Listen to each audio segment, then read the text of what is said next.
Саламатсыздарбы, менин каналымда көрүүчүлөрүм, сиздерди каналда көргөнгө абдан кубанычтамын. Уланталы теманы эч качан күнү батпаган каганат боюнча бул маалыматтарды албетте текшериш керек. Видео астында булактардын тизмеси болот. Ошону окуп текшерип алсаңыздар болот. Британиянын тарыхы боюнча. Андай эмесе, Уланталы бул экинчи бөлүк. Өткөндө биз ушу нормандар келип алып, Нортумбриядагы биринчи чиркөөлөрдү басып алып, байлыктарын алып, тоноп, каракчылап, анан алардын себептерине да токтолгонбуз. Нормандар саксондорду, ошонтикен себеби саксондор буга чейин нормандарды барып, христиан динге өткөргөнгө аракет кылышкан. Нормандар болсо Тор, Один жана башка кудайларга ишенип турушкан. Анан ошондо нормандар 1-2 жолу ушундай келип чабуул жасагандан кийин Англияга түшүнүп калышкан, биз деген такыр эле могу Англияны басып алат экенбиз, эгерде кааласак деп. Анан ушул өткөн роликте айткандагыдай, ушул Эдвард Конфессорго басып алуучу Вильгельм деген, ушул Вильгельм завоеватель деген нормандардын башчысы келип туруп, толугу менен Англияны басып алат 1066 жылы. Хастингс салгылашында саксондорду жеңет. Саксондор ушинтип ошол франк тилдеринде, франциялык тилине окшош сүйлөп аткан нормандарга баш ийет. Баш ийгенден кийин Анжу үйү ошо калыптанат.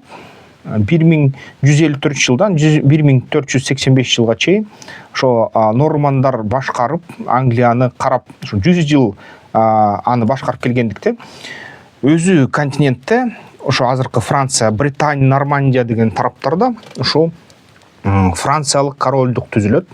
Карл Мартел деген король болот. Ал деген ошо франктарды бириктирип, андан кийинки ошо аяктагы ушундай тарыхый инсандар жалпы ыйык Рим империяны түзгөнгө да үлгүрүшөт.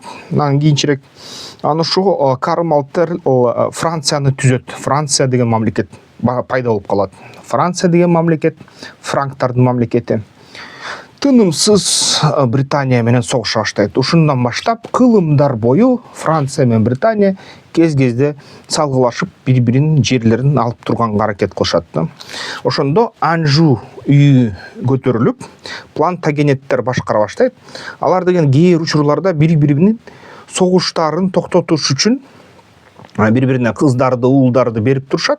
Негизи кыздарды берип, ошол тарапта, ошол тапта кан аралашкандан кийин королдордун албетте кээ учурда бир король айтат, мисалы үчүн мен Франциянын тагына, мисалы британиялык король айтат, Франциянын тагына менде укук бар деп, кээ учурларда Франциянын королу Британиянын тагына укугум бар деп, аны ушинтип Франция, Британия королдуктар бири-бири менен кагылыша берет кылымдар бою. Анан ушул жерден Генрих II жана анын уулу Ричард Арстан жүрөк деген ушундай бир королдор пайда болот. Анын бул убакыт боюнча тарыхый материалдар өтө көп, тынымсыз окуса болот да, сааттап окуса болот. Бул жерден кимдин баласы, кимдин уулу, Рим тамгалары менен толук жазылган. Университеттер Болонияда пайда болгондон кийин, Оксфорд, Кембридж деген университеттер пайда болгондон кийин бул орто кылымдарда аябай көп маалымат бизге белгилүү жана ар бир майда чүйдөсүнө чейин жазылган. Эгерде ушунун баары контентке айланса, бүтпөс сериалга айланат. Анткени бул жерден көп архивдер сакталып калган да. Ошон үчүн кээ учурларда албетте саясий пропаганда кылып алдагандар же мазактагандар бар, жазуулар, бирок арасында жалпы ошо тарыхчылар макулдашылган дагы орто чындыгы да бар да. Ушул кезде өтө мындай белгилүүлөрдөн Робин Гуд мисалы үчүн жомоктордо пайда болот. Бул жерден баягы Рим империясынын католик чиркөөсү тарап жана ошо христиандардын халифаты бүт Европага үстөмдүк кылгандыктан кийин албетте бир кишилер байыйт, бир кишилер ошол башка кишилерди башкарат, бир кишилер болсо кедей болот. Ошол кедейлерди багыш үчүн Шервудта Робин Гуд деген каракчы болот. Ал байларды тоноп, кедейлерге акчасын таратат да. Ушундай нерсе ошол кездерде Генрих II анан уулу Арстан жүрөк Ричард I деген төрөлүшөт. Дагы ошол кездерде папа Урбан II ошо өтө Европада көбөйүп кеткендиктен элдердин бул жерде мындай да маселе болгон туугандар, кээ учурларда баягы бул жерден уулу баласы хан болгондуктан албетте эркек баласы көбүнчө, кээ учурларда Англиянын өзгөчөлүгү, кээ учурларда Англияда аялдар, кыздар хан болгон, падыша болгон. Ошонун эсебинен бул жерден мындай маселе туулган да. Элдер кичине узагыраак жашап баштаган, 40тан ашып 60ка чейин, 50ге чейин жашай башташкан. Орто кылымдарда баягы цивилизация пайда болуп, кичине аз болсо да, чала була болсо да, медицина тарап, жана медицина Азиядан келип ушул учурда бул Европада бүт үйлөрдү, жерлерди ээлеген уулу агалар үй бүлөлөрдө туруп калышат. Европанын эли көйгөндөн кийин жаш балдар, кичүү балдар, орто жана кичүү балдар жерсиз калат, мүлксүз калат, эчтекеси жок калат. Алар кээ учурда мүлктү талашса, ата энелер өлгөндөн кийин уулу агалар аларды кубалашат, баргыла, дүйнөнү кезгиле, эмне кылсаң ошого кыла деп. Кээ учурда ошол аристократтардын уулдары такка толук укугу бар. Кээ учурда жакшы аскердик жөндөмдүүлүгү бар. Алар деген ошо биригип, чоң-чоң каракчылар ошо аскер күчтөрүн топтой башташат дагы, жана бири-бири менен согуша башташат. Ушул кээ учурда Европада согуштун мааниси ошондо болчу да. Мүлктү уулу агалар кичүү инилерин барып туруп баягы мүлктөн ажыратыш үчүн, мүлккө аларга жакындатпаш үчүн согуштарга жиберип турушат да.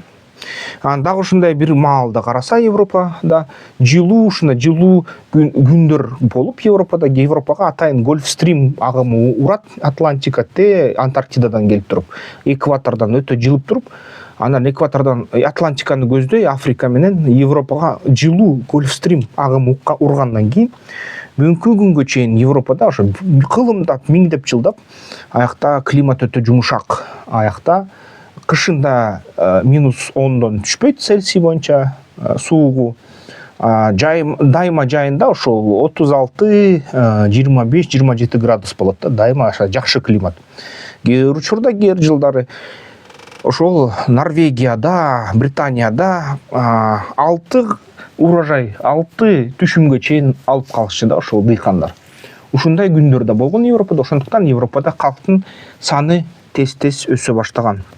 Ошондой бир жылдары 10 жылдык, 20 жылдык болот жылуу, ошол Генрих экинчинин кезинде элдер көбөйүп кетет, кичи инилердин саны кескин көбөйөт. Аларды эмне кылыш керек? Аларды согушка жибериш керек. Ошондо Папа Урбан ошол кичи инилер барып такты талашып, же болбосо мүлктү талашкандыктан аны көрүп туруп айтат да, кой буларды бирдемке кылыш керек, эмне кылалы? Так ошондой эле көрүнүш, мисалы үчүн жакынкы чыгышта болуп жатыптыр. Ошол жерде христиандык чиркөөнүн эң негизги ыйык жери Жаршалайым болчу да, Иерусалим. Иерусалимде Ыйса пайгамбардын сөөктөрү жатат. Алар билесиңер, католиктер боюнча Ыйса пайгамбар жөн эле адам эмес. Ыйса пайгамбар бул Кудайдын эле өзү да. Кудайдын 3 чилтиги бар болчу, булардын өзү баягы ыйык, кандайдыр бир арбак, ал ыйык арбактын ыйык атасы жана ал ыйык атасынын ыйык баласы, ушундай 3 чилтик менен ишенип жүрүшчү да алар. Ушул 3 чилтик бир эле Кудай деп эсептелинчү. Ошол себептен булар деген ошол Кудайды, эгерде Иса пайгамбар жаткан жер бул Кудайдын жери деп эсептешчү да. Ошол Кудайдын жаткан жерин барып коргош керек деп жарыялашкан. Кудайдын жаткан жери Жаршалайым болгон да. Жаршалайымда тоо болгон, ошол тоону Кудайдын жаткан жери деп эсептешкен.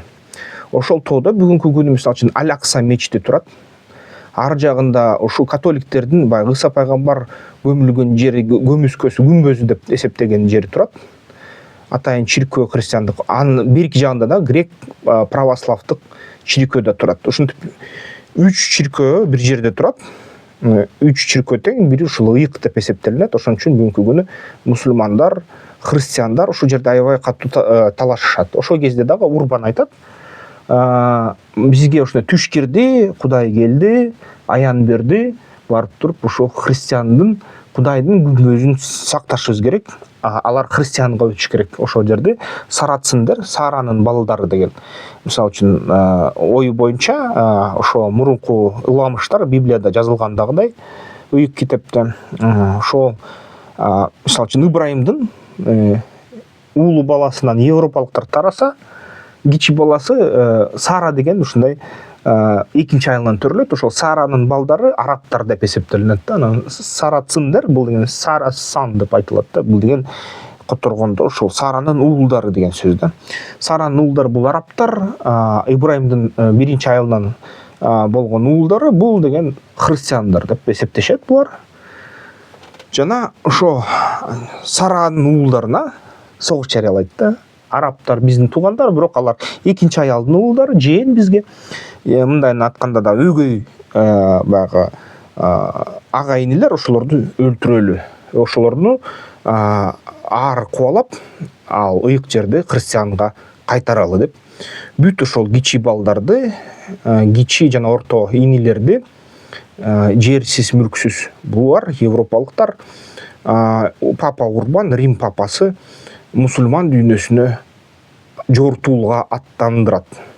Ошентип Европа өлкөлөрүндө бүт ушул аристократтар чыгат, бир кездерде балдар чыгат, кресттик жортуулга бир кичинекей балага аян кирип, ал кичинекей балдарды алып барсам, Иерусалимди басып алабыз деп, кичинекей балдар бир нече миң шаарлардан жыйнап алып, кичинекей балдарды ошо Иерусалимга барат, жолдон баягы Гибралтардан ашканга чейин аларды кармап бири-биринен сатып салышат да.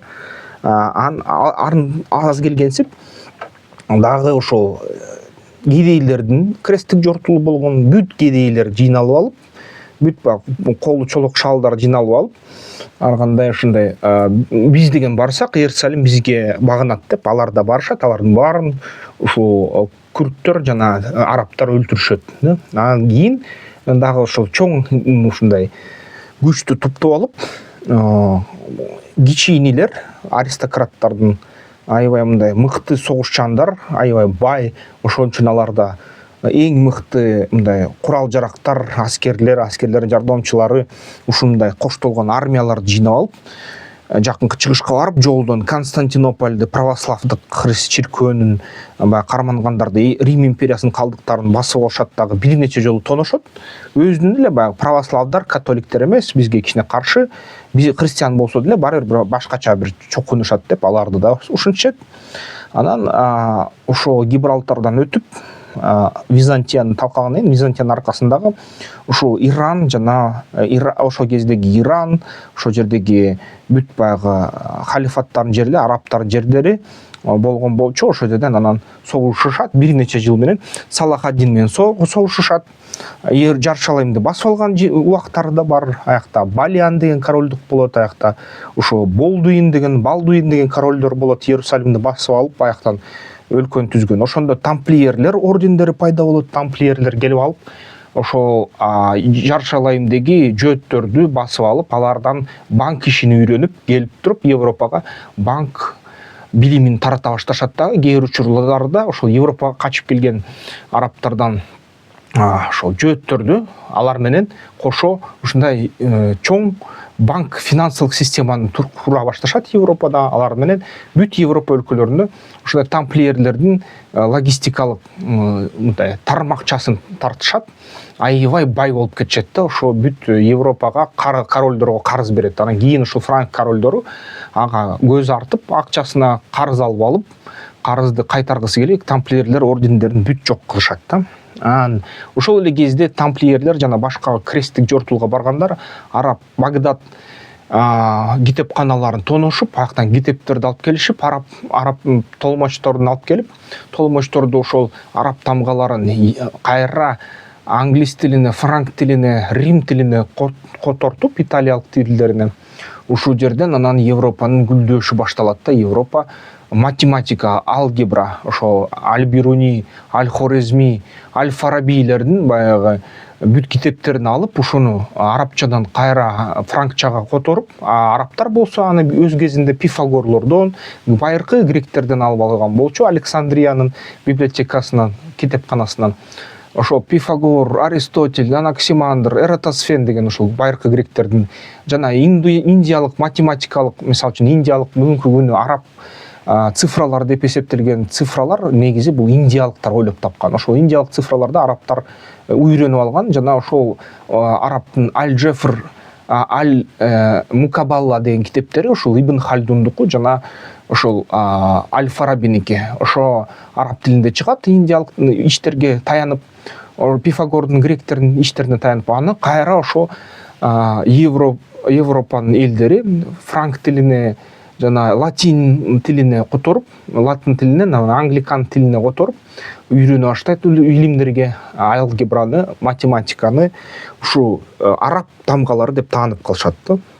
Ошентип анан ошол жерде Ричард биринчи Арыстан жүрөк Британиядан барып Иерусалимге чейин кресттик жортуулууга барып келет. Ал жерден бир жерден утат, бир жерден утулат. Аяктан Салахаддин чыккандан кийин, Салахаддин өзү күрт болсо дагы ошол халифаттын араб дүйнөсүнүн, мусулман дүйнөсүнүн коргоочусу болгон, Жарышалайымды бир нече жолу колдон чыгарып, кайра басып алып, акырында ошол Балианды ал боюнча баягы Асман падышалыгы деген кино бар, Царствие небесное деген орусчасы.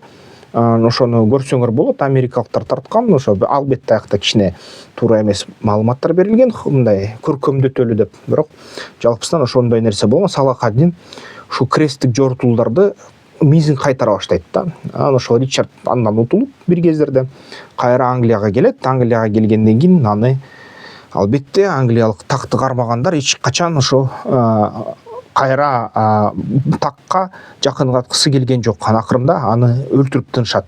Кайра ошо Францияга согуш башташат.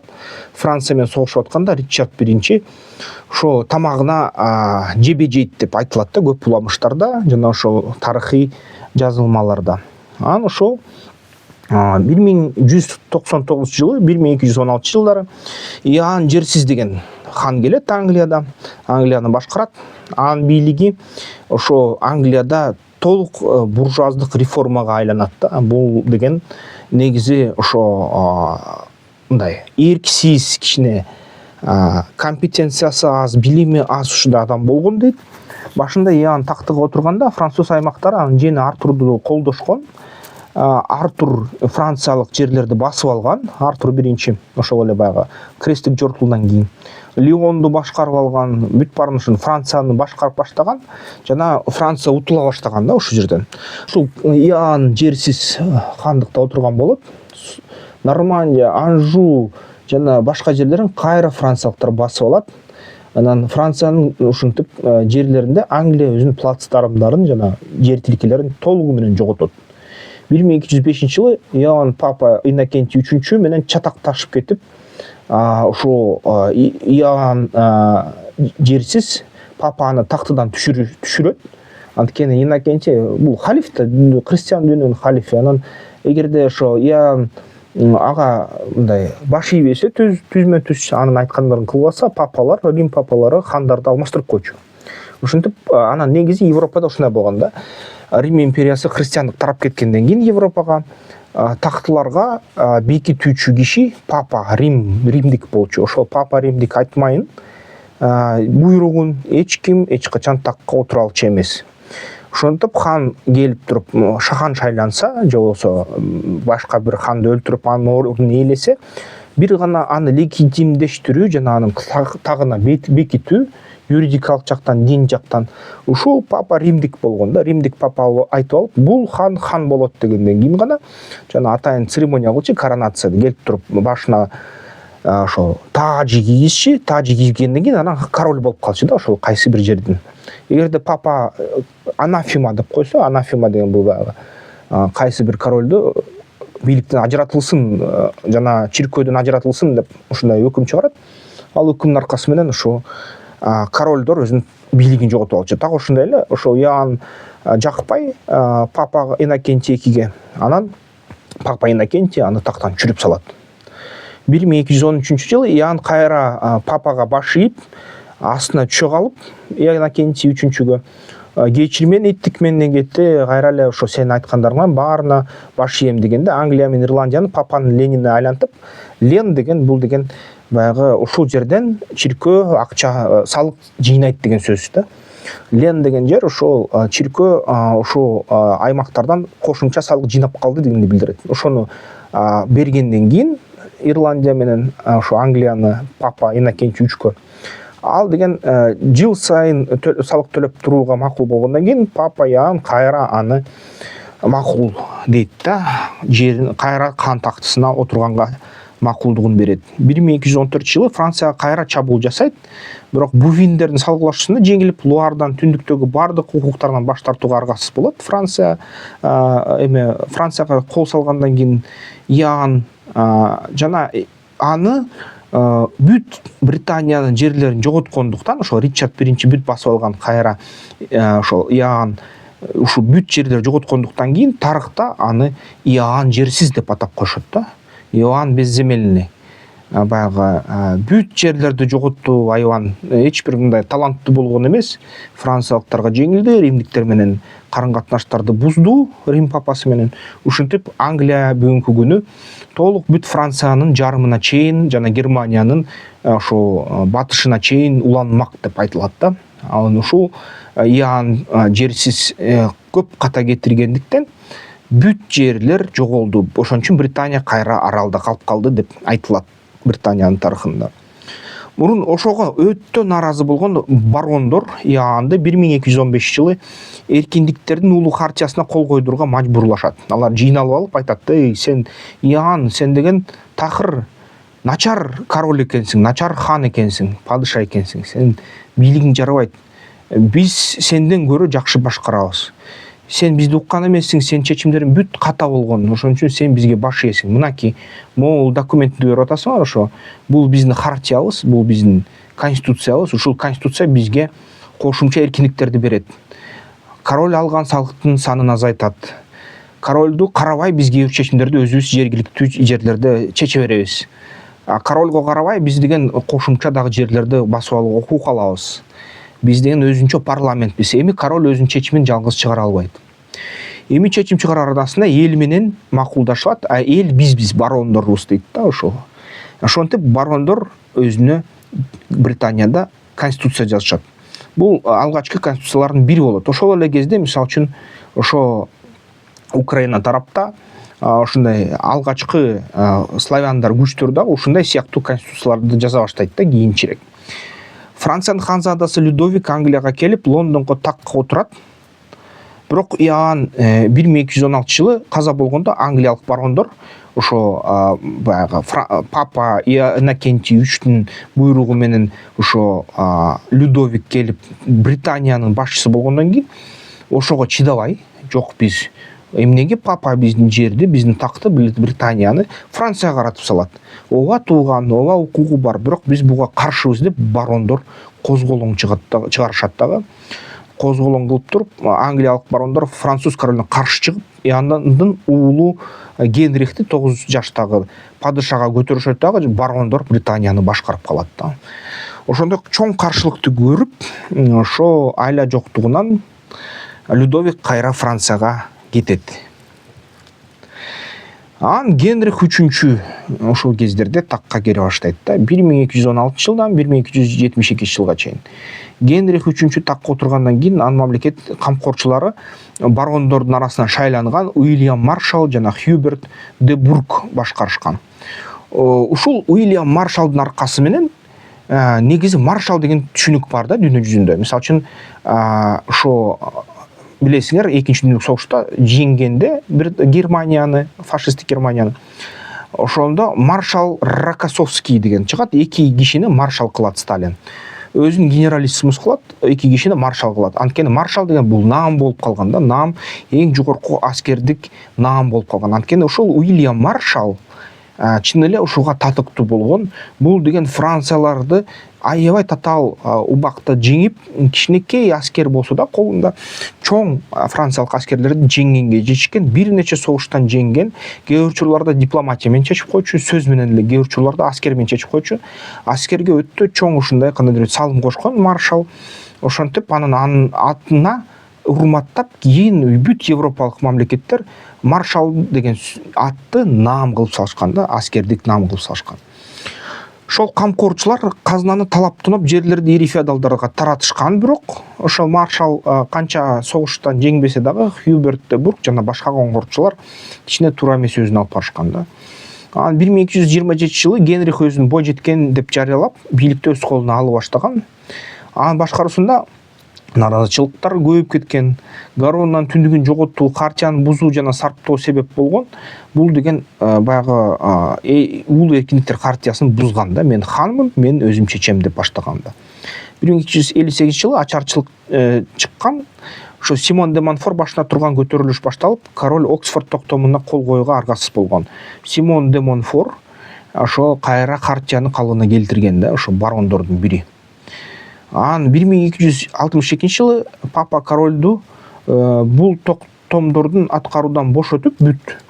Франция падышасы Людовик 9-чуну аны колдогон, ошо жаңы корольду. Жана 1264-жылы Луистер салгылашта король армиясы жеңилип, Генрих жана анын уулу Эдуард туткунга алынган франциялык тараптардан. Франция кайра согушканда ошо Британия менен. Симон де Монфор бийликтин чыныгы ээси болуп калган. Ошо кезде Лондондо парламентти чакырган, уюштурган жана ошо парламент деп ошо бүт барондорду жыйнап, алар менен чечим болуп, жалпы демократия орноштура баштаган, бирок баягы аристократиялык демократия деп коет. Анда биринчи жолу шаарлардан жана графтыктардан өкүлдөрүн катышкан. Ошондо бул бүгүнкү Британиянын парламентинин алгачкы түрү болуп эсептелинген да. Европада эң биринчи парламент бул деген 9-кылымдагы Исландиядагы Альтинг деп эсептелинет.